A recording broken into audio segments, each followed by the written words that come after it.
the monster in the closet. It's a very important basic science in the context of pathogenesis of diabetes. And to tell us all about this, we have none other than Professor Padmasri Anup Mishra. He's a scientist par excellence, the former honorary physician to the Prime Minister of India, and an endocrinologist of high repute, and he's the director of Fortis Hospital and Diabetic Section. Well, we know that his basic field of research in obesity and childhood obesity and pathogenesis of diabetes, especially in toffee Indians, the thin outside and fat inside. He has enormous amount of publication. In fact, to be frank enough, he doesn't need any introduction further that, but his book, Diabetes with Delight, is in fact a gift to the diabetic patient for his enormous, a very simplified way of how to manage diabetes in day-to-day life. It's over to you, Dr. Anup Mishra, sir, and the floor is all yours. Thank you. Sir, unmute. Sir, unmute. So thank you, Dr. Ripun, for that introduction. Thank you, Dr. Vinod Kumar, for moderating the session, and thanks, Vanshi, masterful organizer, always. And thank you for giving me this opportunity. It's 2:40 now. I'll try to finish within 20 minutes time. The topic given to me, I've just slightly modified the title, but essentially it is the same what has been written. In this, I would like to go through certain chapters, and each chapter will define either some concept or the type of ectopic fat. So number one, what is ectopic fat? Or everybody talks about ectopic fat. There is actually nothing like ectopic fat. Ectopic fat is excess fat deposition in the places of the body where usually it is less in quantity. So at no place there is no fat. Almost every place there is some fat. So it is excess than the usual fat. In addition, quality of this ectopic fat is altered towards pro-inflammatory and more pathogenic. So it's a more pathogenic tissue. Now let's look at how ectopic fat is accumulated. If there is increased caloric intake, reduced energy expenditure, and in some situations lipodystrophy, then there is a positive net energy balance. Of course, genes and environment are something which influence every step of this process.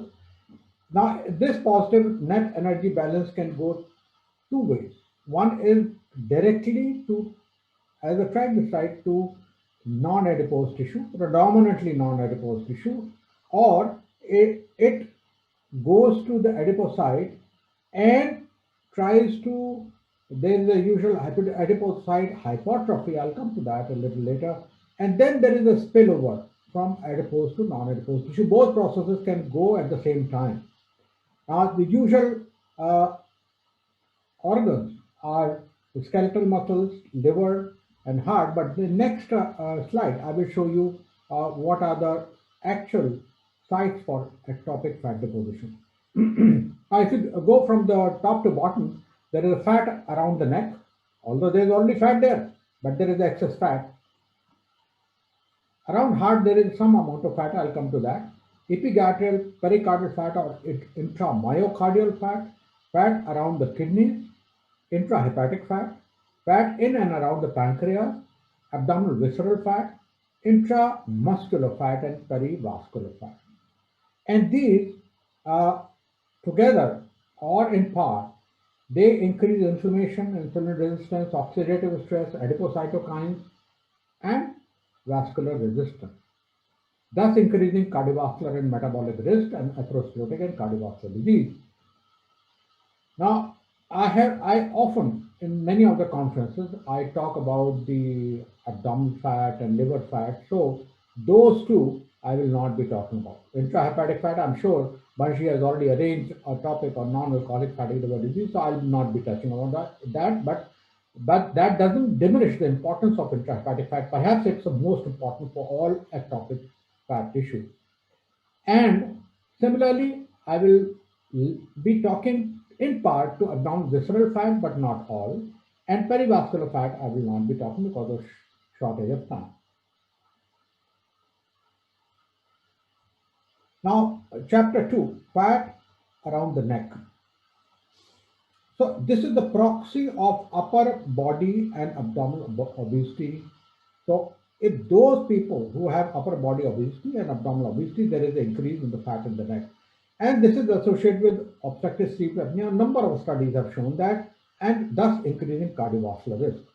But increase in the neck fat is also related to muscle sympathetic activity, as has been shown here.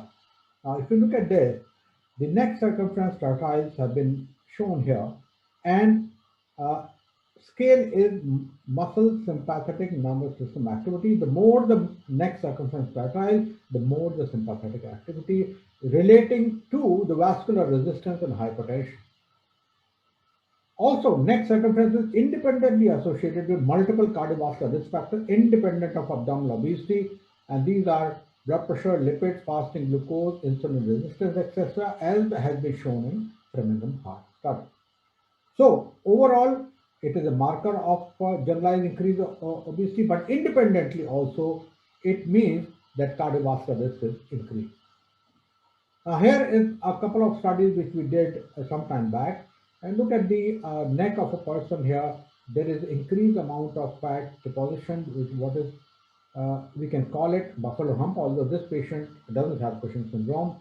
And there is an increase in the deposition of fat below the chin, double chin. And we had shown in 2007 that if there is a presence of buffalo hump or double chin, then there is increased insulin resistance and metabolic syndrome. These two are important. And this is more evident here. Severe acanthosis nigricans is seen here, but more importantly, a good amount of the dorsocervical fat deposition in a 42-year-old individual with pre-diabetes. Chapter 3 is fat around the kidneys. And let's look at that. These are some of the photographs on the left side taken from our studies in this area, and you can see using a software we can define retroperitoneal fat and fat around the kidneys here.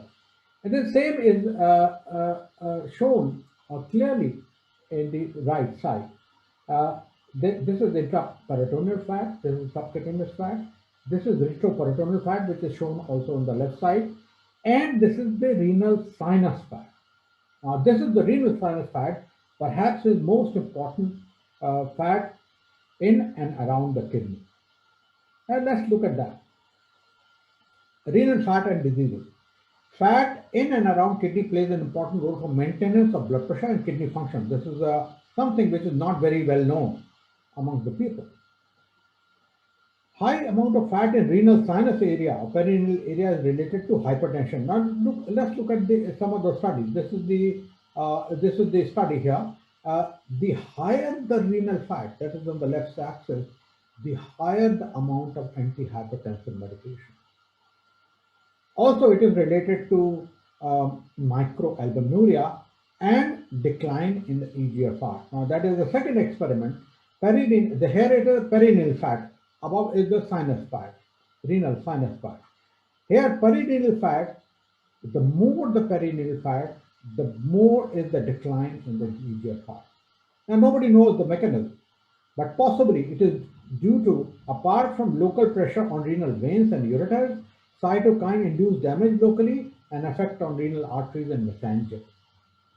So this is very interesting, that something we think that it is without the fat, that organ has a fat in the renal sinus, which is increased, and perineal fat along with both of these, if an increase, can cause further deterioration of kidney function.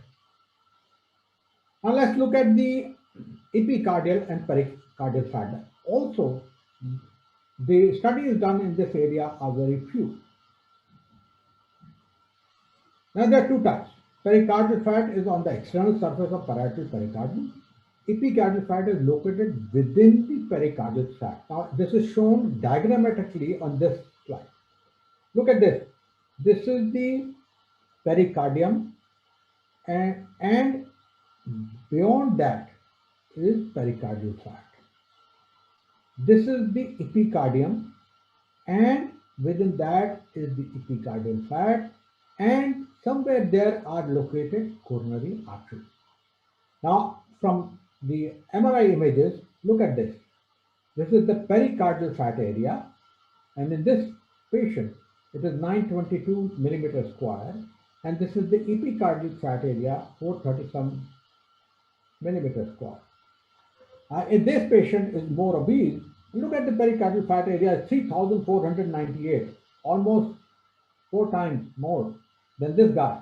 And epicardial fat area, again, 3 times more, 1,590. Now this, if there is an element of deterioration from the pericardial fat and epicardial fat, this guy will have it. Now, amount of pericardial fat is associated with cardiovascular risk factors and coronary artery calcification independent of conventional risk factors. This is shown in the Framingham Heart Study from my colleague Ramachandra Vasan, who was my junior at All India Institute of Medical Sciences. Now, look at this, these two, women and men, these are tertiles of visceral fat. So, visceral fat is controlled in this study. And these are various situations. Let's look at diabetes and tertiles of visceral fat. Within each tertile, there are further tertiles of the epicardial fat. The more the epicardial fat, with the same visceral fat, there is a more prevalence of diabetes, impaired fasting glucose, hypertension, metabolic syndrome. So this is published in Circulation, and for the first time shown that this kind of fat may be pathogenic. Now nobody knows the mechanism, but potential mechanisms are that this is associated with insulin resistance and inflammatory markers. And there is local toxic effect as well, perivascular inflammation and spoon cell proliferation. Let's go to chapter 5, and that is deep abdominal subcutaneous fat. Now, before that, and I will not go into details of that, we all know that while visceral fat, so-called visceral fat, is culprit for all the metabolic problems, it is the truncal and abdominal subcutaneous fat which is more in Indians versus white, and is 3 times in mass of visceral fat. So visceral fat is just 1-2 kg, and this is 6 to 7 kg. And hence, the subcutaneous abdominal fat in truncal area and abdominal area is associated with high load of free fatty acid and cytokines. Now, within this subcutaneous fat, there is further compartment. Now, look at this. This is taken from an old image from one of our studies.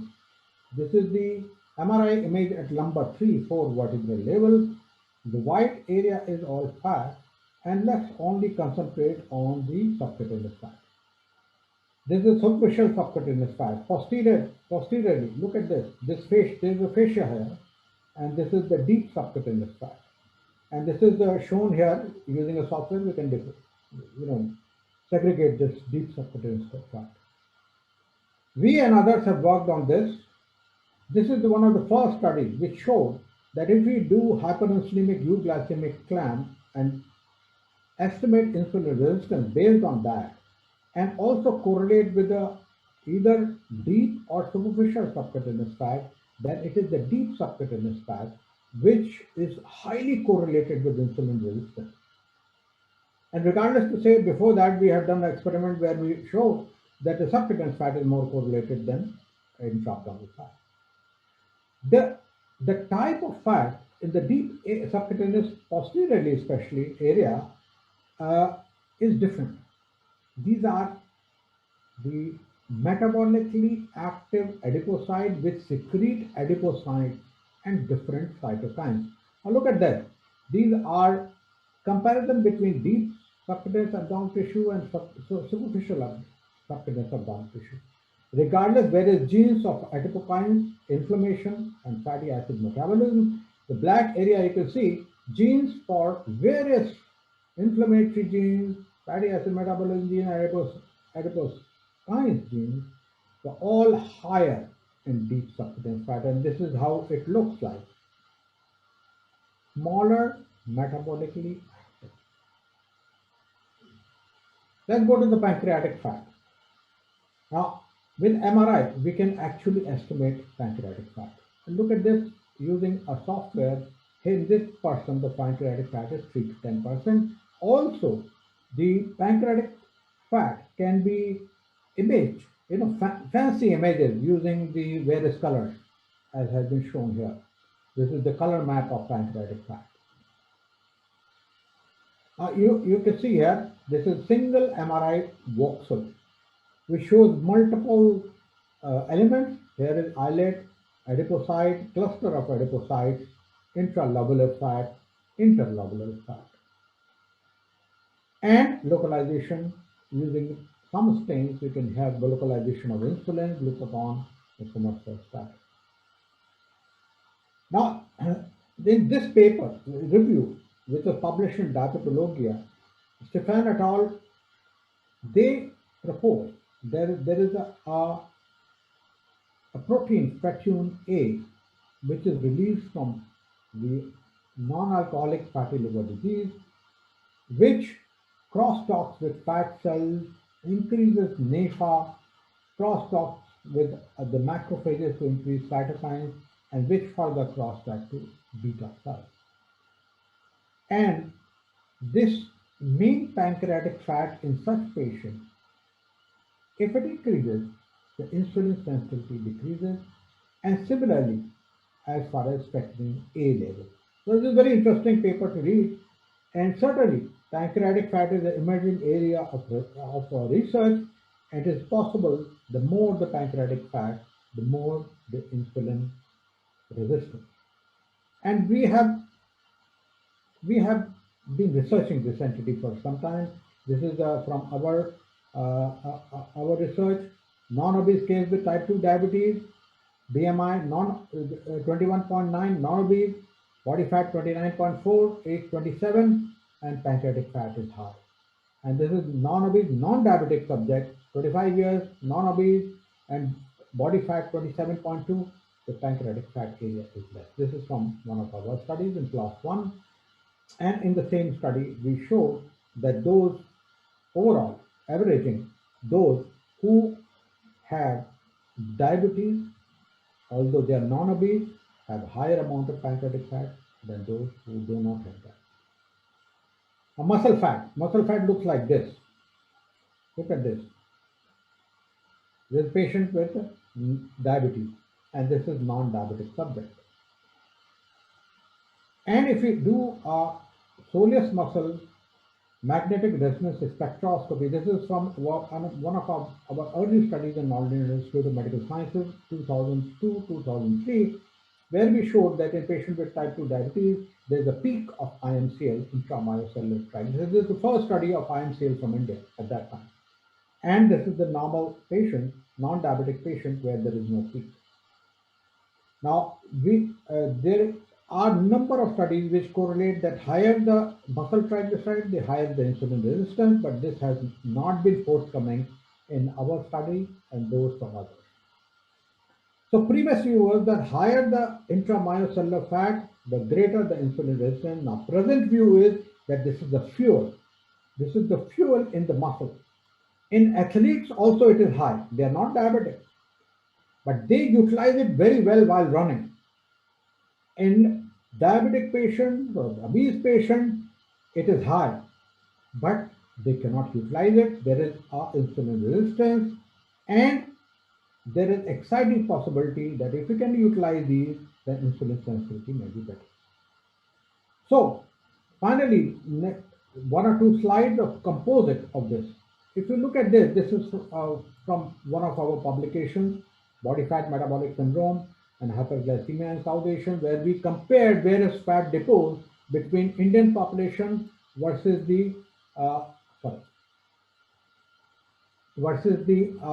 Caucasian. Now, if you look at this, let's just go through this. Total body fat is higher in Indians than whites. Truncal subcutaneous fat are higher in Indians than whites. Abdominal subcutaneous and deep subcutaneous adipose tissue is increased in Indians than white. Intra-abdominal visceral adipose tissue is more in Indians than white. Hepatic fat is more in Indians than white. Epicardial fat, there is only a couple of studies that are possibly higher in Asian Indians. Pancreatic fat, there is no comparative data. And skeletal muscle is also the intramyocardial triglyceride. So this is the composite. A person with good metabolism, even if it takes excess energy, there is fat, the adipocyte number increase, adipocyte hyperplasia, and nothing goes into deep adipose tissue, nothing goes into the liver, not much at least, no change in the cardiometabolic factor. Bad metabolism, like Indian population, excess energy, there's a adipocyte hypertrophy and decreased adiponectin, and it accumulates in deep subcutaneous adipose tissue with increased free fatty acid flux, increased hepatic triglyceride, and its consequences. And there is also, because of increased adipocyte size, is the asphyxia and low adiponectin level. This is what is happening as far as Indian population is concerned. So this is my final slide. Ectopic fat accumulation, abdominal and hepatic play a key role in glucose, insulin, lipid metabolism, increasing cardiovascular risk. Indians have high magnitude of ectopic fat deposition that contributes to the high tendency to develop insulin resistance to type 2 diabetes, and effect of pancreatic fat and fat in other depots needs to be investigated further as far as the Indian population is concerned. So thank you, Vansh.